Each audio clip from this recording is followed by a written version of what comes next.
কাজ শেষে রাত্রেবেলা ঠিক 9:30টার সময় সে বাড়ি যাচ্ছিল। সেই সময় সে হেসে হেসে তার হাজবেন্ডের সাথে কথা বলছিল, কিন্তু সে জানতো না এটাই তার লাস্ট হাসি, তার লাস্ট কথা বলা। এরপরে সে মাত্র একটা সেন্টেন্সই বলতে পেরেছিল যে আমাকে ছুরি মারলো গো, আমাকে ছুরি মারলো। উল্টো দিকে 10,000 কিলোমিটার দূরে থাকা তার হাজবেন্ড, সে অসহায়, সে কি করবে? তার কাছে সেই সময় কিচ্ছু করার নেই। সেই সময় এক জগার পাশ থেকে যাচ্ছিল, সে দেখতে পায় তাকে ওই অবস্থায় পড়ে থাকতে। সঙ্গে সঙ্গে সে অ্যাম্বুলেন্সকে ফোন করে, অ্যাম্বুলেন্স আসে, তাকে রিভাইভ করার চেষ্টা করে, তাকে হসপিটালে নিয়ে যাওয়া হয়, কিন্তু অত্যাধিক রক্তক্ষরণের ফলে তার মৃত্যু হয়ে যায়। আজকে যে সেটআপ আপনারা দেখছেন সেটা থেকে একটু অবাক হতে পারেন এবং তার সাথে সাথে বিরক্তও হতে পারেন। মুখের উপর কেমন একটা সবুজ আলো এসে পড়েছে, কি অদ্ভুত লাগছে না? না, আজকে আমি কোনো ভূতের গল্প শোনাতে যাচ্ছি না, আজকে একটা ক্রাইম মিস্ট্রি আপনাদের শোনাতে যাচ্ছি। কিন্তু বর্তমানে আমার কম্পিউটার খারাপ, আমার রিং লাইট খারাপ, আমার সমস্ত ডিজিটাল ইকুইপমেন্ট, সমস্ত ইলেকট্রনিক্স ইকুইপমেন্ট খারাপ হয়ে গেছে সামহাউ কালকে রাত্রেবেলা। তো আমি এটুকু গ্যারান্টি দিচ্ছি ঘটনা আসবে, কিন্তু কয়েকদিন হয়তো আপনাদেরকে এইভাবে এরকম সেটআপে ঘটনা শুনতে হতে পারে। আমি প্রচণ্ড ব্যস্ত, এমনকি টাইমও নেই যে কম্পিউটারটা আমি ঠিক করাবো, রিং লাইটটাতেও নতুন অর্ডার করে কয়েকদিনে নিয়ে আসবো। কিন্তু একটু ওয়েট করুন, একটু ধৈর্য ধরুন। প্রভা শেট্টি, তার জন্ম হয় কর্ণাটকে। ছোটবেলা থেকেই সে পড়াশুনোয় বেশ ভালো ছিল, অনেক বন্ধু বান্ধব ছিল, মেলামেশা ছিল, সবার সাথে ফ্রিলি কথা বলতো। তার স্যাররা তাকে দেখেই তার মা বাবাকে বলে দিয়েছিল যে আপনার মেয়ে অনেক দূর এগোবে, তার যে পার্সোনালিটি আছে তার জন্য সে কেরিয়ারে অনেক এগিয়ে যাবে। প্রভার বাবা ছিল চাষি, তার অনেক বড় ফার্মল্যান্ড ছিল কর্ণাটকের এক গ্রামে। তার মা ছিল হাউস মেকার, ভালোই ছিল চাইল্ডহুড, 5 ভাই বোন ছিল, সমস্ত কিছুই আনন্দে তার কেটেছিল। এরপর সে ইঞ্জিনিয়ারিং পড়ে তার লোকাল এক কলেজ থেকে, সেখান থেকে একটা চাকরি পায়। সেই চাকরি পেয়ে সে সোজা চলে যায় বেঙ্গালুরুতে, যেটাকে ভারতের সিলিকন ভ্যালি বলা হয়, আর্লি 2000। তারপর সে যে কোম্পানিতে চাকরি করতো সেই কোম্পানিটা অ্যাকোয়ার করে নেয় মাইন্ডট্রি বলে একটা বড় সফটওয়্যার কোম্পানি। তো সেখানে সে অ্যাবজর্ব হয়ে যায় অ্যান্ড সেখানে সে কাজ করা শুরু করে। এবং এই 2000 সাল নাগাদই মাইন্ডট্রিতে সে যখন কাজ করছে তার সাথে পরিচয় হয় অরুণ কুমারের। এই অরুণ কুমার, তার বাড়িও ব্যাঙ্গালোরে, আর একটা আইটি ফার্ম আছে, বেশ লাভও করেছে, খুবই ওয়ার্কোহলিক। কিন্তু এদের মধ্যে কথাবার্তা স্টার্ট হওয়ার পরেই এরা বুঝতে পারে কোনো একটা কানেকশন তো তাদের মধ্যে আছে, এবং সেই কানেকশন বুঝতে পেরে তারা একে অপরের সাথে ডেট করা শুরু করে, একে অপরের ফ্যামিলিকে এই ব্যাপারটা জানায়, অ্যান্ড দেন 2 ফ্যামিলি মিট করে, তারা অ্যাকসেপ্ট করে এই রিলেশনটা, এবং 2003 সালে তাদের ফ্যামিলি রিচুয়াল মেনে বিয়ে হয়ে যায়। 2004-এ তাদের একটা কন্যা সন্তান হয়। এরপরে সমস্ত কিছুই ঠিকঠাক চলছিল। অরুণ কুমারের যে সফটওয়্যার ফার্ম আছে সেটা যেমন ভালো চলছিল, উল্টো দিকে প্রভার আইটি কর্মজীবন বেশ ভালো চলছিল। এবার সালটা চলে আসে 2012। মাইন্ডট্রি থেকে তাকে বলা হয় অস্ট্রেলিয়াতে একটা প্রজেক্ট আছে, সেই প্রজেক্টটা করতে তোমাকে অস্ট্রেলিয়া যেতে হবে, তুমি ওখানে স্টে করবে 1 সপ্তাহ। 1 সপ্তাহ সে স্টে করে ওখানে। সে অনেক দুঃখ নিয়ে ভারত থেকে অস্ট্রেলিয়া গেছিল। কেন? তার মেয়ের বয়স সেই সময় মাত্র 9 বছর। সে ছেড়ে যেতে চাইছিল না তার হাজবেন্ড এবং সন্তানকে, কিন্তু কি আছে, কাজ তো করতে হবে। এই কারণে সে 1 সপ্তাহের জন্য যায়। 1 সপ্তাহ ওখানে তার কাজ দেখে ওখানকার যেসব সিনিয়র ম্যানেজার ছিল তারা এটা এক্সটেন্ড করে 6 মাসের রিকোয়েস্ট রাখে। শেষমেশ প্রভা মেনে নেয়, ভাবে কেরিয়ারে উন্নতি হবে। তো এই কারণে 6টা মাস থেকেই যায়। 6টা মাস কাজ শেষ হলে তাকে আবারও এক্সটেনশন দেওয়া হয়, সে 1 বছর থাকে। 1 বছরটা হয়ে যায় 1.5 বছর, 2 বছর, দেন 3 বছর। এইবার প্রভা ভাবে যে না, আমি আমার সন্তানকে এইভাবে আমার থেকে 10,000 কিলোমিটার দূরে রাখতে পারবো না। আমার সন্তান, আমার স্বামী মাঝে মাঝে আমাকে ভিজিট করে, ইভেন আমিও বেঙ্গালুরুতে গেছি, কিন্তু তারপরেও ইমোশনাল যে কানেকশন ছিল হাজব্যান্ডের সাথে, সন্তানের সাথে, সেগুলো কোথাও না কোথাও উইক হয়ে যাচ্ছে। তো এবার সে ডিসাইড করে তাকে ব্যাঙ্গালুরুতে রিটার্ন করতে হবে। সে কোম্পানিতে বলে দেয় যে আমি আর অস্ট্রেলিয়াতে থাকবো না। খুব কম মানুষই আছে যারা এত বড় অপরচুনিটি ছেড়ে আবার হোম ব্যাক করতে চায়। কিন্তু প্রভা, সে ওয়ার্কিং লেডি হলেও তার মধ্যে সেই মাতৃত্বটা ছিল, সেই ফেমিনিস্টটা ছিল যে তার হাজব্যান্ডের পাশে থাকতে চাইতো। কিন্তু এইবার সে যখন অ্যাপ্লাই করে, প্রথমে তো তার অ্যাপ্লিকেশনটা রিজেক্ট করে দেয় কোম্পানি থেকে, দেন তারা মেনে নেয় প্রভার দিকে তাকিয়ে। প্রভা শেষমেশ 2 মাস পর রিজাইন দেবে। তার বদলে নতুন রিপ্লেসমেন্ট ভারত থেকে চলে এসেছে। তাকে প্রভা কাজ শেখায় এবং এই কারণে তার 9টা 5টা জব হঠাৎই 9টা টু 9টা হয়ে গেছে। 5টা পর্যন্ত সে তার রেগুলার জব করতো, দেন 5টা থেকে 9টা তার যে রিপ্লেসমেন্ট আছে তাকে তার সমস্ত কাজ বুঝিয়ে দিত, দায়িত্ব বুঝিয়ে দিত। এই কারণে তার বাড়ি ফিরতে ফিরতে দেরি হতো। সে অস্ট্রেলিয়াতে রেন্টালে থাকতো আরও 2জন কলিগের সাথে, তাদের সাথে তার খুব ভালো সম্পর্ক ছিল। তো এই রকমই তারিখটা চলে আসে 2015 মার্চের 7 তারিখ। সেদিন তার ওয়ার্ক প্লেস, সেখান থেকে বেরিয়ে সে রোডে ট্রেন স্টেশনে যায়, সেখান থেকে ট্রেন বাউন্ড করে। দেন সে তার হাজব্যান্ডকে ফোন করে, তারা চিটচ্যাট করছিল। দেন ঠিক এক্স্যাক্টলি 9টা 13 সময় সে তার যে পেইং গেস্ট হাউস আছে তার নিয়ারেস্ট স্টেশন পারামাট্টা, সেখানে নামে। এবার এই পারামাট্টা থেকে যে পথটা আছে তার বাড়ি যেতে, সেটা 1 কিলোমিটারের। এবং এই যে ওয়াকিং আছে, সেই ওয়াকিংয়ের 2টো রাস্তা আছে। একটা রাস্তা আছে আমারটা পার্কের মধ্যে থেকে, কিন্তু সেই রাস্তাটা খুব একটা সেফ না। কয়েকদিন আগেই ওই পার্কে দিনের বেলাতেই চুরি ছিনতাই হয়েছিল। তো পুলিশ আগে থেকেই সবাইকে কিন্তু সতর্ক করে দিয়েছিল। আর একটা যে রুট আছে সেটা বেশ লং রুট, অনেকটা তাকে হাঁটতে হবে। এবং ভারত বাংলাদেশের মতন ওখানে কিন্তু ওই অত রাত্রে পাবলিক ট্রান্সপোর্ট পাওয়া যায় না। সেটা ছিল শনিবার দিন। শনিবার দিন তো আরও মানুষ অফিস থেকে তাড়াতাড়ি চলে আসে, অনেকে পার্টি যায়, পার্টি থেকে ইভেন তারা 10টার মধ্যে বাড়িতে রিটার্ন করে। তো রাস্তায় রীতিমতন শুনছান। বা ঠিক করে তার হাজব্যান্ডের সাথে, যেহেতু সে ওভার দ্য ফোন আছে সেহেতু সে সেফ আছে। যেদিন তার হাজব্যান্ড ব্যস্ত থাকতো সেদিন কিন্তু সে তার কোনো কলিগ বা রুমমেটকে ফোন করে ওই ওয়াকিং টাইমটুকু কথা বলে নিত তার সেফটির জন্য। সেদিনও সে তার হাজব্যান্ড অরুণ কুমারের সাথে কথা বলতে বলতে ওই পারামাট্টা পার্কের মধ্যে থেকে আসছিল। হঠাৎই সেই কোনো একটা ছায়া দেখতে পায়। সে তার হাজব্যান্ডকে বলে যে জানো তো, আমাকে না কেউ একটা পিছু করছে। তার হাজব্যান্ড বলে যে তুমি পিছন দিকে না তাকিয়ে চুপচাপ সামনের দিকে এগিয়ে যাও। তার ঘর থেকে মাত্র সে 300 মিটার দূরে আছে। সে তার ঘরটা পর্যন্ত দেখতে পাচ্ছে। সে হাঁপাচ্ছে, তাড়াতাড়ি হাঁটছে। কিন্তু দ্যাট দ্য মোমেন্ট হঠাৎই কেউ একটা আসে এবং তার গলায় স্ক্রু ড্রাইভার বা ওই রকম কিছু একটা দিয়ে বেশ কয়েকবার আঘাত করে। প্রভা ওখানেই লুটিয়ে পড়ে। সে তার হাজব্যান্ডকে বলে যে আমাকে ছুরি মেরে দিল গো। এটুকুই তার লাস্ট ওয়ার্ড ছিল। তার হাজব্যান্ড এটুকু শোনার পর তাকে অনেকবার রিকল করে ফোনে, কিন্তু প্রভা জাস্ট হাঁপাচ্ছে, সে কিছু বলতে পারছে না। তার হাজব্যান্ড ভয় পেয়ে যায় এবং সেই ভয় পেয়ে এবার এক কলিগ আছে শ্রদ্ধা, তার নাম্বারটা তার কাছে ছিল, কিন্তু কোনোদিনও সে কল করেনি। সে কন্টিনিউয়াসলি 8 বার কল করে, শর্ট টাইমের জন্য কল করে, কিন্তু শ্রদ্ধা একবারও সেই ফোনটা রিসিভ করেনি। হয়তো সে কাজে ব্যস্ত ছিল। কিন্তু এরপরে আরও 15 মিনিট কেটে যায়। একটা জগার সে রাস্তা থেকে জগিং করতে করতে যাচ্ছিল। হঠাৎই সে প্রভার সেই গঙ্গারির আওয়াজটা শুনতে পায়। এবার আপনারা বলবেন, রাত্রেবেলা জগিং, অত রাত্রেবেলা, শুনছেন রাত্রে? আরে ওয়েস্টার্ন কান্ট্রিতে এরকম চলে, ইভেন ইন্ডিয়াতেও এটা ভেরি নর্মাল হয়ে গেছে শহরের দিকে, যে রাত্রেবেলা অফিস থেকে ফিরে তারা হয় জিমে যাবে, নয়তো জগিংয়ে যাবে। যখন সেই জগার প্রভাকে ওই অবস্থায় দেখে, সে সঙ্গে সঙ্গে অ্যাম্বুলেন্সকে কল করে।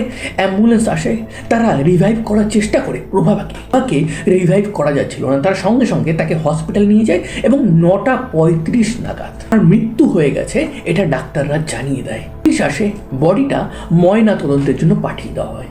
ময়না তদন্তে ক্লিয়ারলি একটা রিপোর্ট বেরিয়ে আসে যে তার গলায় যেভাবে অ্যাটাক করা হয়েছিল সেটা কোনো র্যান্ডম অ্যাটাক ছিল না। সেটা প্রিসাইজ একটা অ্যাটাক ছিল। কেউ যেন জানতো প্রভা ওই রাস্তা থেকে আসবে, ওই সময় আসবে এবং সময় না নষ্ট করে একদম একবারেই কাজটা হাসিল করতে হবে, কোনো প্রফেশনাল যেন করেছে। অস্ট্রেলিয়াতে ইন্ডিয়ানদের উপর অনেক রকমের অনেক ক্রাইম হয়েছে, শুধুমাত্র তারা ইন্ডিয়ান সেই কারণে পুলিশের উপর চাপ বাড়তে থাকে। কিন্তু পুলিশ বলে এটা ওই রকম কোনো ক্রাইম না, এটা একটা পিওর খুন। এইবার পুলিশ এটা কেন বলছে?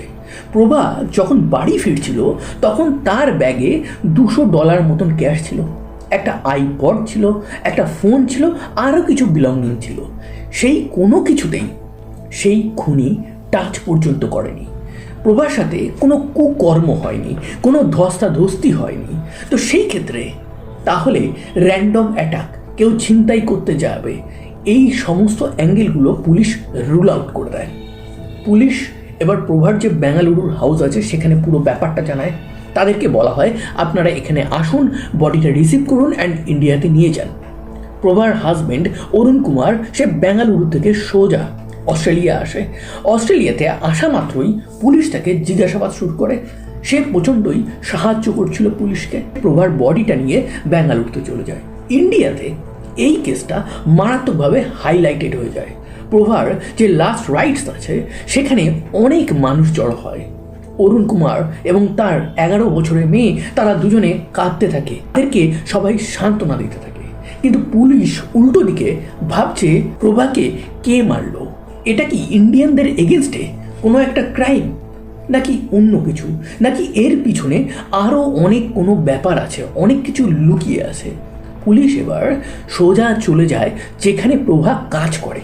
এবার সেই কাজ করার জায়গাতে গিয়ে তারা জানতে পারে প্রভা হার্ড ওয়ার্কিং লেডি ছিল। সে অলরেডি তার লিভ অ্যাপ্লিকেশন দিয়ে দিয়েছিল, আর কয়েকদিন পরেই সে ফাইনালি পার্মানেন্টলি বেঙ্গালুরুতে চলে যাবে। সেখানে গিয়ে সে জব করবে, তার হাজব্যান্ড এবং সন্তানের সাথে থাকবে। তার কলিগদের সাথে তার কোনো রকম কোনো শত্রুতা ছিল না। তো এই অ্যাঙ্গেলটা তারা রুল আউট করে। এবার যাদের সাথে সে রুম শেয়ার করত তাদেরকেও পুলিশ তদন্ত করে, সেখান থেকেও কোনো কিছু বেরিয়ে আসে না। প্রভার কি অস্ট্রেলিয়াতে কোনো শত্রু ছিল, সেই অ্যাঙ্গেলটা চেক করতে গিয়েও পুলিশ ফেল করে। এবার পুলিশ ওই এরিয়াতে যত সিসিটিভি ফুটেজ আছে সেই সমস্তগুলো এক এক করে চেক করতে থাকে। নিয়ার অ্যাবাউট 500টা সিসিটিভির ফুটেজ তারা চেক করে ফেলে, কিন্তু কাউকে দেখতে পায় না, যেন কোনো এক ভূত এসে প্রভাকে মেরেছে। পুলিশ একটু অবাক হয়ে যায়, এটা কি করে হতে পারে, কেউ তো করেছে। এবার অরুণ কুমারকে জিজ্ঞাসা করা হয় যে লাস্ট টাইম প্রভা কি বলেছিল। অরুণ বলে যে তাকে কেউ একটা পিছু করছিল। লাস্ট টাইম প্রভার মুখ থেকে আরও একটা কথা শুনেছিল যে সে বলছে হু আর ইউ, মানে তুমি কে, মানে অপরিচিত কোনো একটা মানুষ তার সামনে এসে দাঁড়িয়েছে। যদিও পরবর্তী সময় অরুণ কুমার বলে যে আমি ঠিকভাবে শুনতে পাইনি, কিন্তু প্রথমে সে এটা বলেছিল। তো যাই হোক, এই জিনিসটা শোনার পর পুলিশ বুঝতে পারে কেউ তো ছিল। তারা সিসিটিভি ফুটেজটা আবারও খুব ভালো করে চেক করতে শুরু করে এবং সেই চেক করতে গিয়ে তারা দেখতে পায় কালো রঙের হুডি পরা একদমই আবছা। আপনারা সিসিটিভি ফুটেজ দুটো দেখুন। প্রথমে দেখে যেটাতে মনে করেছিল যে কেউ নেই, অ্যান্ড সেকেন্ড টাইম ভালো করে দেখুন রেড সার্কেল করা আছে, ওটা হচ্ছে সেই ব্ল্যাক হুডি পরা মিডিয়াম হাইটের একটা মানুষ।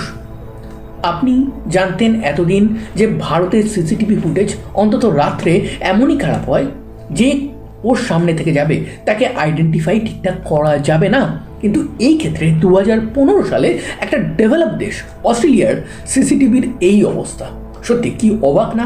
মানুষের জীবনের সত্যিই হয়তো কোনো দাম নেই, না হলে এইরকম একটা ফালতু সিসিটিভি ফুটেজ যদি না হতো, অন্তত তাকে আইডেন্টিফাই প্রথম দিনেই পুলিশ করে ফেলতো।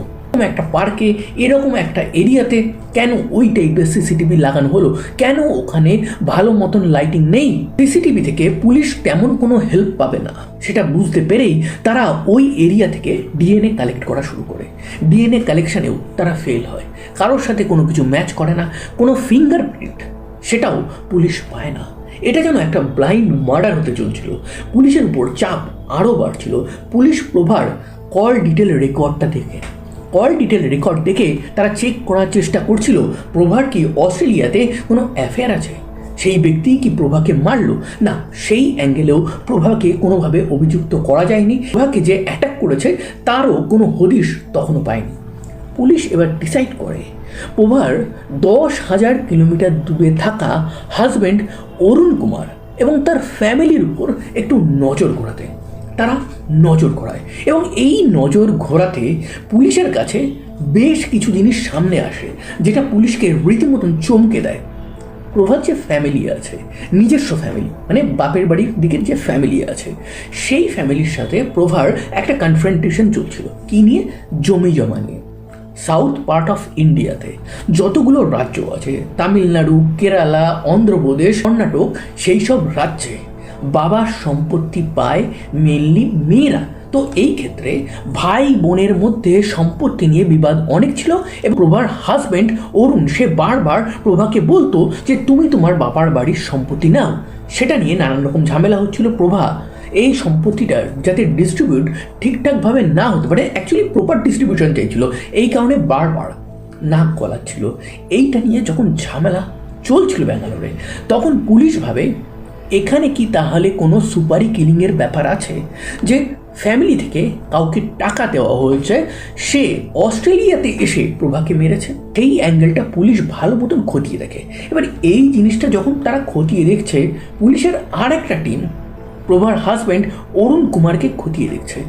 অরুণ কুমার, তাকেও সন্দেহ করার অনেক কারণ পুলিশের আছে এবং যে যে কারণগুলো এবার আমি আপনাদেরকে বলবো সেগুলো শুনে মনে হবে যে অরুণ কুমারই এই হত্যাকাণ্ডের পিছনে মূল দোষী। কেন বলছি? তাহলে কারণগুলো শুনুন।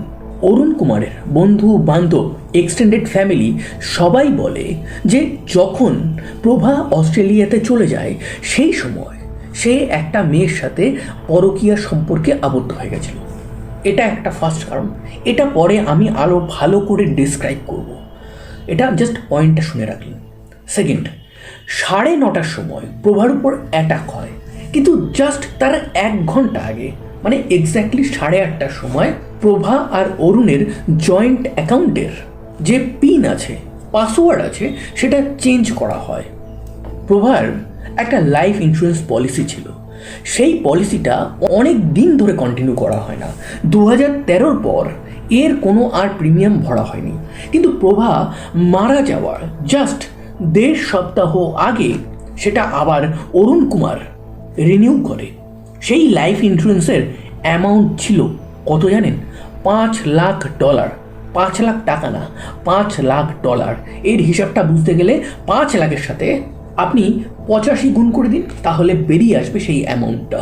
প্রভা ওই রাস্তা থেকে যায়, সেটার খোঁজ সেই ক্রিমিনাল পেল কি করে? সেই ক্রিমিনাল যদি র্যান্ডম অ্যাটাকার হতো তাহলে লুট তো করতো, নিশ্চয়ই প্রভার সাথে কুকর্ম করতো।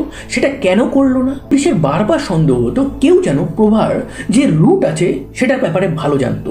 না জানলে বাড়ি থেকে জাস্ট 300 মিটার দূরে কিভাবে প্রভার উপর এইভাবে অ্যাটাক করতে পারে? প্রভার ফ্যামিলি পুলিশের এই অ্যালিগেশনটা শুনে বলে যে আমরা কোনোভাবে কোনো সুপারি কিলার দিয়ে কি করে অস্ট্রেলিয়াতে খুন করাবো। তখন পুলিশ থিওরি দেয় হাওয়ালা টাকার। এবার হাওয়ালার ব্যাপারটা কি? এই ব্যাপারটা হচ্ছে এরকম যে আমাকে অস্ট্রেলিয়াতে টাকা পাঠাতে হবে বা কাউকে টাকা দিতে হবে।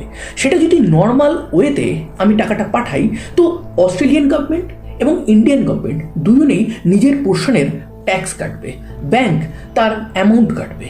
তো যেটা আমাকে পাঠাতে হবে তার থেকে এক্সট্রা টাকা খরচা করতে হবে এবং তার প্রপার ওয়ে আছে, সেইটা আমি জানতে পারবো যে কোন অ্যাকাউন্ট থেকে কোথায় কত টাকা গেছে। কিন্তু উল্টো দিকে হাওয়ালাটা কীরকম? ধরুন আপনাকে অস্ট্রেলিয়াতে টাকা পাঠাতে হবে, তো অস্ট্রেলিয়া সেই ব্যক্তিকে ইন্ডিয়ান সেই মানুষ কোনো টাকা দেবে না, সে ইন্ডিয়াতেই কাউকে টাকা দিয়ে দেবে। সে বলবে অস্ট্রেলিয়াতে এই টাকাটা পৌঁছে যাবে। সেই ব্যক্তি অস্ট্রেলিয়ার কাউকে বলবে যে আমি তোমাকে টাকাটা দিয়ে দেবো, তুমি ওই ব্যক্তিকে এত অ্যামাউন্টের টাকাটা দিয়ে দাও। তো এর কোনো প্রমাণ কিন্তু থাকে না এবং এতে কোনো ট্যাক্সও দিতে হয় না। তো সেই ক্ষেত্রে অনেকেই এইভাবে এক দেশ থেকে অন্য দেশে টাকা পাঠায়, যদিও এটা একটা ভীষণ বড় ক্রাইম পৃথিবীর সমস্ত দেশে। এই অ্যাঙ্গেলটা যখন ফ্যামিলির সামনে বলা হয় তখন ফ্যামিলি পুরোপুরি ডিনাই করে। অরুণ কুমার সে একটা জিনিস করেছিল, সেটা নিয়ে অরুণের উপর সন্দেহটা আরও বেড়ে গেছিল। সেটা কি? অরুণ আর প্রভার যে জয়েন্ট অ্যাকাউন্ট ছিল, সেই জয়েন্ট অ্যাকাউন্ট থেকে অরুণ 10 লাখ টাকা তুলেছিল এবং সেই 10 লাখ টাকার মধ্যে 4 লাখ টাকা একটা শ্রীলঙ্কান অ্যাকাউন্টে পাঠিয়েছিল। এবার পুলিশের সন্দেহ এখানে কি পড়ে? পুলিশ 2017 সালে অস্ট্রেলিয়া থেকে ভারতে আসে। একাধিকবার অরুণের ফ্যামিলিকে, প্রভার ফ্যামিলিকে জিজ্ঞাসাবাদ করে। অরুণ বলে, যাকে আমি শ্রীলঙ্কাতে টাকা পাঠিয়েছিলাম সে আমার বন্ধুর বন্ধু। তাকে যখন জিজ্ঞাসাবাদ করা হয় তখন সে বলে, আমি একটা আর্থিক দুরবস্থার মধ্যে ছিলাম, এই কারণে আমার টাকাটা দরকার ছিল, তাই আমি টাকাটা নিয়েছিলাম। তাকে কর্ণাটক পুলিশ, অস্ট্রেলিয়া পুলিশ তদন্ত করে। ইভেন কর্ণাটক পুলিশ অরুণের যে পরকীয়া সম্পর্ক ছিল, যেটা অ্যালিগেশন ছিল, যেটা অরুণ কখনো স্বীকার করেনি, তাকেও জিজ্ঞাসাবাদ করে। কোনোভাবে কোনো লিঙ্ক দুই দেশের পুলিশ স্টাবলিশ করতে পারেনি।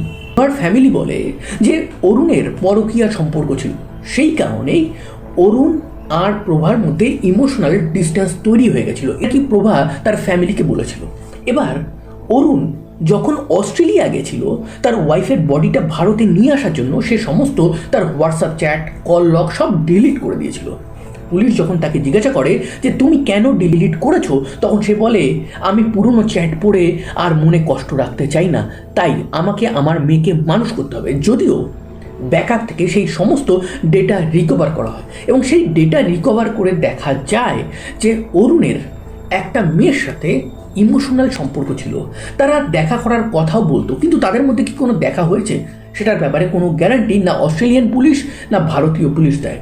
এবার অরুণ কোনো সুপারি কিলার দিয়ে তাকে খুন করিয়েছে সেমভাবে। এই থিওরিটা যখন অরুণের সামনে বলা হয়, অরুণকেও বলা হয় যে তুমি হাওয়ালার মাধ্যমে টাকা পাঠিয়েছো, সেটা অরুণ ডিনাই করে এবং পুলিশ কিন্তু কোনো লিঙ্ক প্রমাণ করতে পারেনি। প্রভা মারা যাওয়ার পর তার কোম্পানি থেকে, ইন্স্যুরেন্স থেকে টোটাল $6,31,000 পায় অরুণ।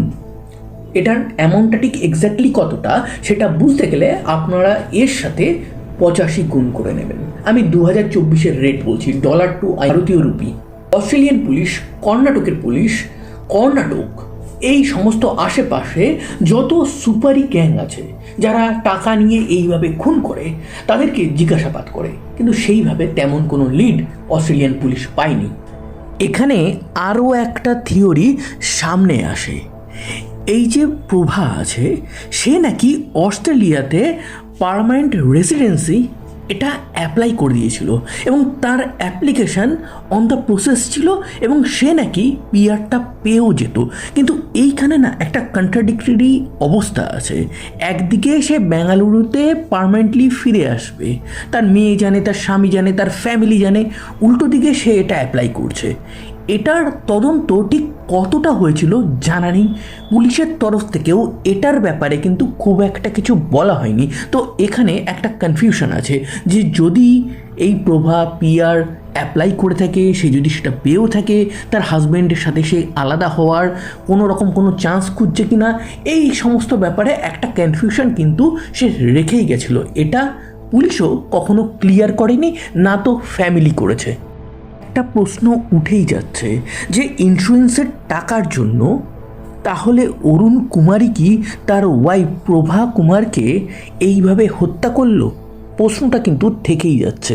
নাকি প্রভার ফ্যামিলি এই খুনটা করালো মোটিভ সেই একই, অ্যানসেস্টার প্রপার্টির জন্য? প্রভা মারা যাওয়ার পর ওই পার্কের লাইটিং টোটাল চেঞ্জ করা হয় এবং তার পিছনে 16 কোটি টাকা অস্ট্রেলিয়ান গভর্নমেন্ট খরচা করে। প্রভার মৃত্যুর পর অরুণ তদন্তের জন্য 2016 এবং 2017-তে দুবার অস্ট্রেলিয়া ভিজিট করে। প্রথমে অরুণ তো সমস্ত জিনিসে পুলিশকে হেল্প করছিল, কিন্তু পরবর্তী সময় সে আর তেমন হেল্প করতো না।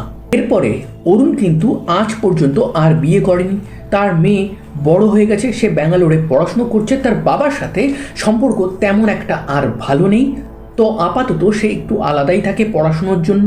2025-এ অরুণ বলে, উই ওয়ান্ট জাস্টিস ফর প্রভা। 2024 সালে অস্ট্রেলিয়ান পুলিশ নেয়ার অ্যাবাউট 8 কোটি পুরস্কার মূল্য রাখে যে ওই কিলারকে আইডেন্টিফাই করতে পারবে তার জন্য। পুলিশের কাছে অনেক লিড আসে, কিন্তু সেই প্রত্যেকটা লিডই ফেল করে যায়। এই কেসটা স্টিল অন আছে, পুলিশ স্টিল ইনভেস্টিগেশন করছে এবং এখানে প্রাইম সাসপেক্ট আছে প্রভার হাজব্যান্ড অরুণ কুমার এবং প্রভার নিজের ফ্যামিলি। যাই হোক, দেখা যাক পুলিশ ঠিক এক্স্যাক্টলি কতদিন পর এই কেসটা সলভ করতে পারে। পুলিশ প্রচণ্ডভাবেই চেষ্টা করছে, সিক্রেটলি চেষ্টা করছে, তারা সমস্ত কিছুর উপর লক্ষ্য রাখছে। আশা করি প্রভাকে যে বা যারা মেরেছে সে যতই ভালো প্ল্যান করুক না কেন, আইনের হাতে একদিন না একদিন সে অবশ্যই ধরা পড়বে।